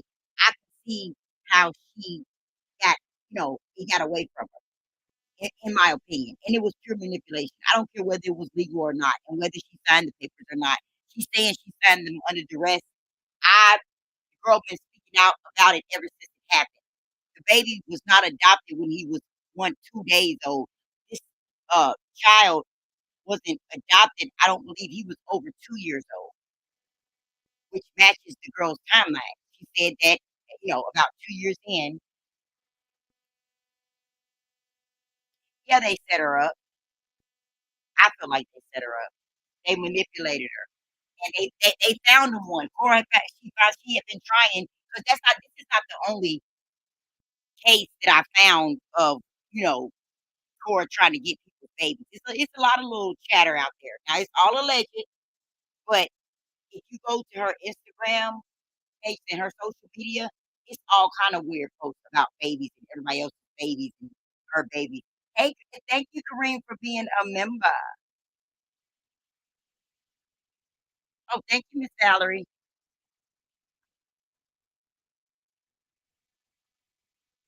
Yeah, they set her up. They set her up. What is wrong with this? Okay, so let's see. What else she got to say real quick? That is the only reason why I came up to an agreement was because of the marijuana. But let me get this out. Cora Jakes Coleman smokes marijuana. Randy Coleman smokes marijuana.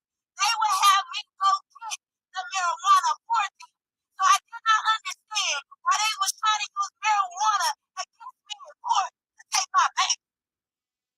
That's what I didn't understand. But I understand now. I understand now. They threw me out my rocker, but you would never be able to throw me out my rocker. You would never be able to throw me out my rocker. Oh, now I know the law frontwards, backwards. It don't matter if I have a lawyer or not. I know the motherfucking law now. And I'm tired. I just broke me up. I don't give a fuck. I'm tired. I'm tired. I'm tired of this family. I'm tired of them. How do you go and preach about family well, family help, family love? But behind closed doors, y'all causing so much grief and strife to families. How do you do that? How do you do that? Mega fest. What's crazy to me is during Mega Fest, Cora preached a sermon, and it's out there. It's out there. If y'all can find it, please find it. It might be on her page. She preached a sermon, and on the sermon, she said, and now this is probably a day after, a day after the first trial. She preached a sermon and said that sometimes you have to break the rules, right? Sometimes you have to break the rules to get done what you're trying to get done or achieve what you're trying to achieve. Check it. Check it. And then she turns around and she looks back to her family. Mind you, this is like a day after trial. This is like a day after trial. Thank you, Nate. Thank you, Crystal. This is a day after trial. Okay? So you telling the world and me, just in case I ever caught wind of it, you telling the world and me that you broke the rules. You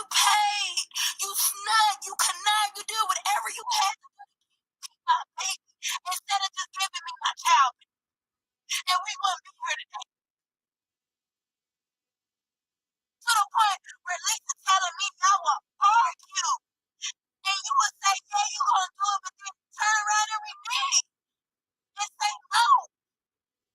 But how you pack Jason's stuff up? It was like, Jason, you're gonna go live with your real mama, but then you just looked at him and y'all, because y'all know Cora, y'all know she's dramatic. The people that know Cora know she's dramatic. The people that know this has been a long time coming to them. And I'm not the only one. And I encourage anybody, any woman, any man, I encourage anybody that has been done wrong,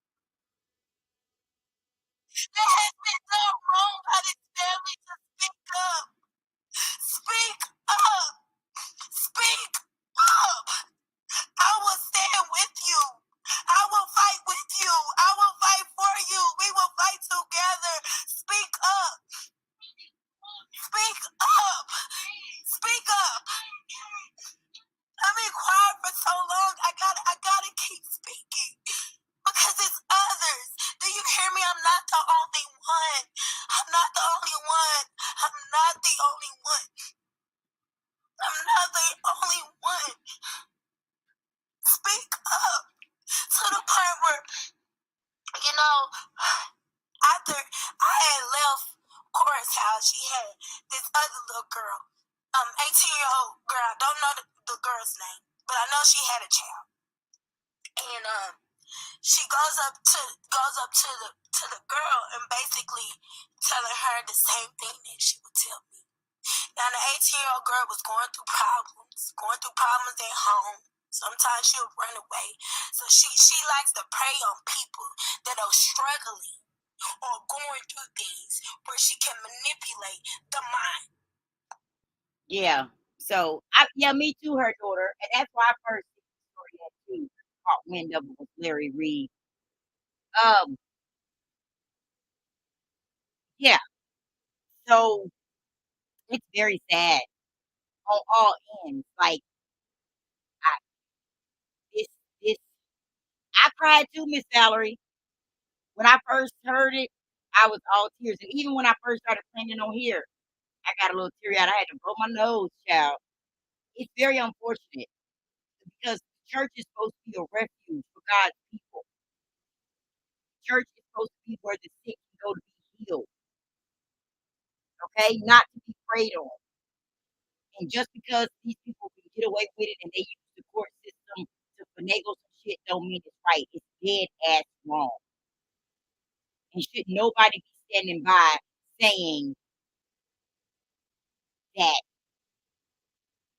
it's okay to manipulate people and take advantage of people and offer them counseling and then prey on their weaknesses and stuff. That's not cool. You can't do that in the name of God. You can't do that in the name of the Lord. It's not right. I don't care who you are. TD Jakes, First Lady Jakes, the kids, they all just regular nuggets to me. I mean, but that's how I feel about anybody. I'm not starstruck. Like, I don't think nobody, not the Queen of England, not the president, nobody. We all function as human beings at the end of the day. So we all are deserving, no matter what your income is or anything, of the same amount of respect. But I, I'm I'm for real about that. I don't think that it's okay to play on the name of God and go out here and deceive people and put on a front and a fraud and have all this shit going on. And then to allow certain things to happen.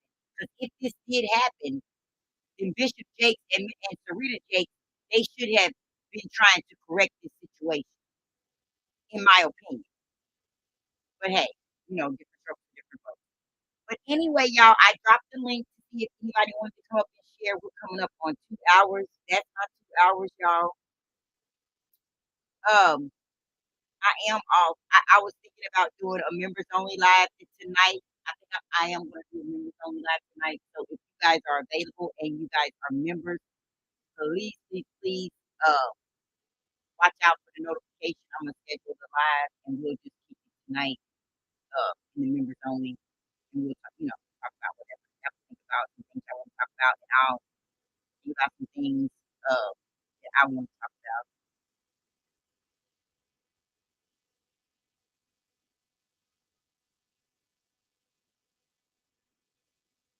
Cora and then listen, and a lot of people that's been around Cora Jakes, B, come on up here. What you why not? Girl, we do good together, frickin' frack, yin and yang. We it seems like we're gonna be opposite. There's nothing wrong with a good, healthy debate. We're both strong, beautiful women. Sometimes we just feel different ways. So we need to show these people how you can respectfully agree but disagree and still be cool. Come on, B, hit the link. You got to jump in the shower and head to the doctor. She go with all these damn uh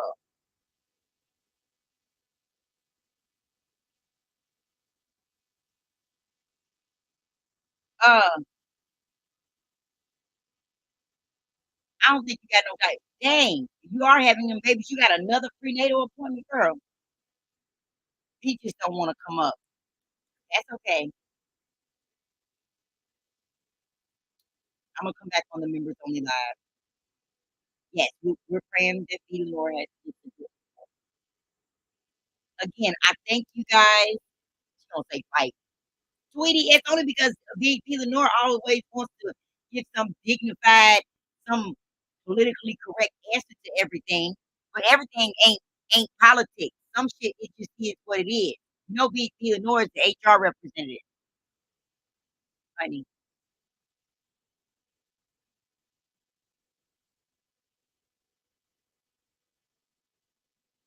Yeah, ain't yeah.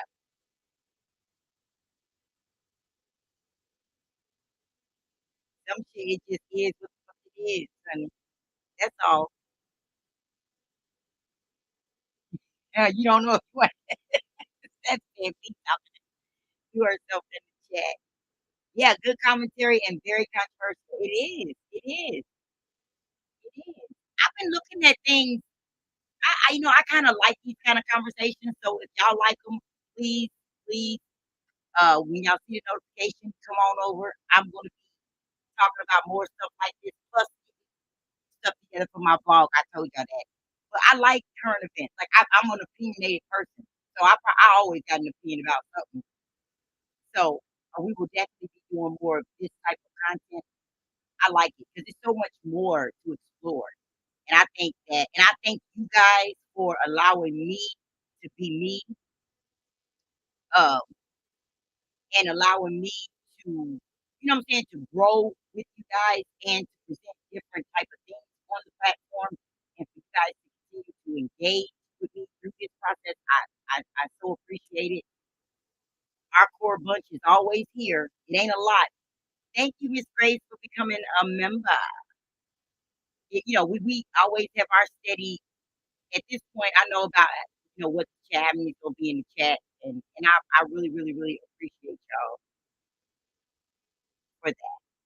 Okay, so yeah, we're gonna come back on the membership uh in a little while, and I don't know, I might do some fun. I haven't actually looked yet because of work, and today I've been just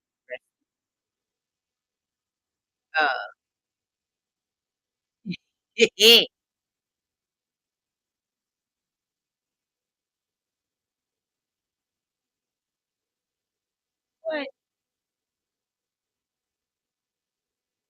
first we need to coupon.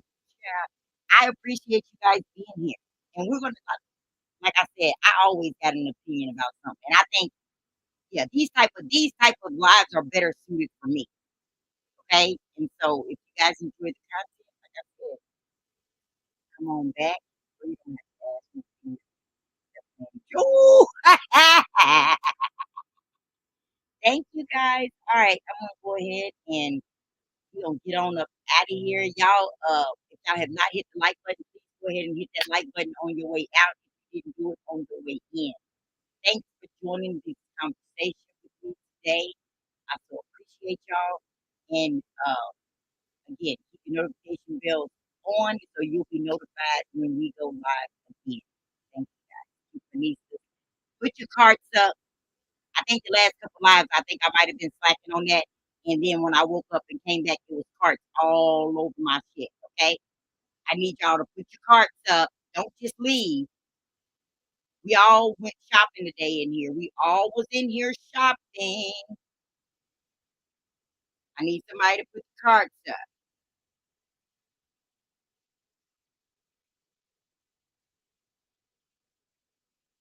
I need my cart.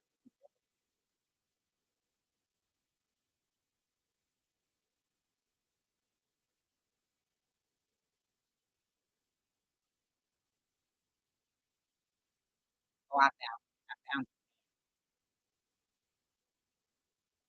put the dang on carts up. Hey, barn dog, how you doing, baby? All right, y'all. I'll see those of us that are members. I will see you guys in a couple hours on the membership, and we'll be kicking it again. We're gonna do a kicking it with coupon or something today, and just talk about our membership and what y'all want to see coming out of the membership, and what type of content y'all want and all that kind of stuff. That's what we're gonna be talking about tonight. And who knows, I might see something else I want to talk about. I think we're doing good. Last night, did y'all enjoy the talk before we go? I know I can say I'm going real quick. Did y'all enjoy the talk last night about Monique and D.L. Hughley and the panel and all that? And then today, did y'all enjoy this commentary?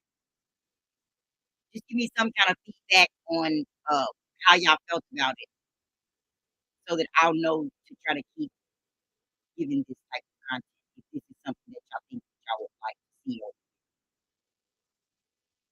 Okay. Ah, so you said last night was cracking. Steph said yes, very good. Kareem said 100%. You said one. Yes.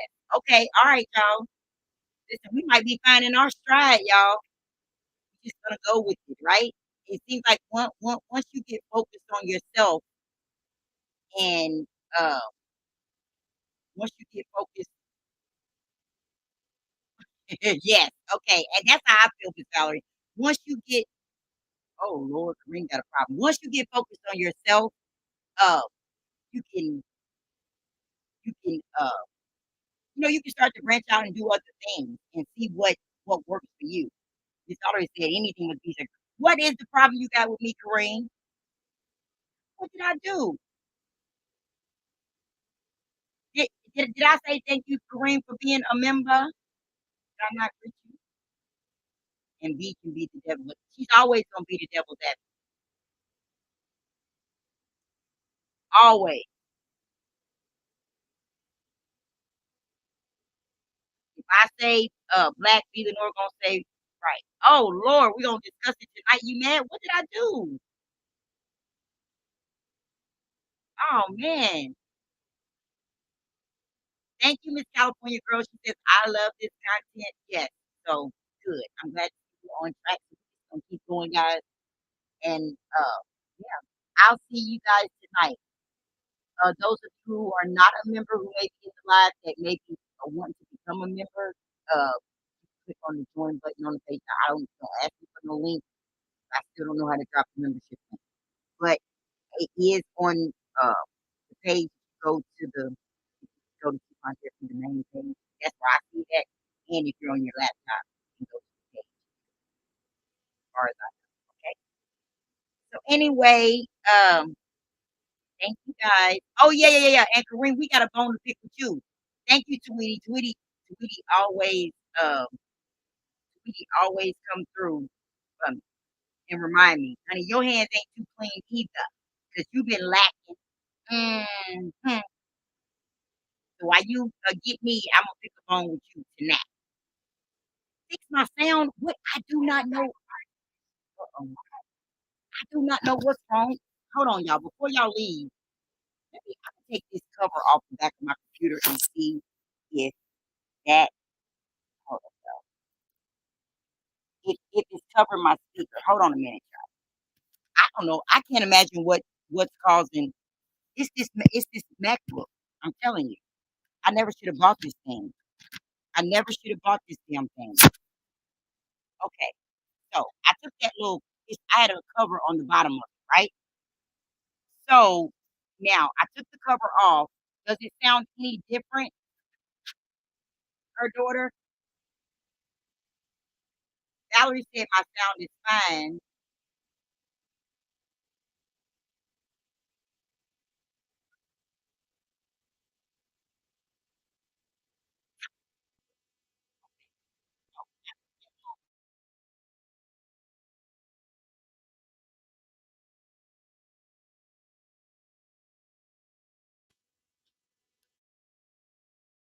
Okay, so maybe it was that.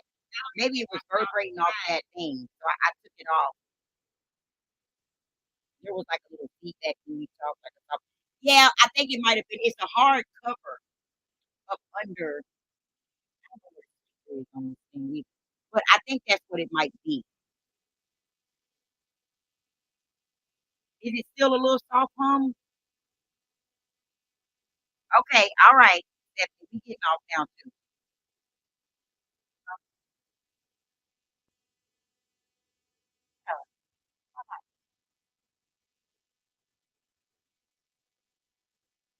Okay, y'all. Bye.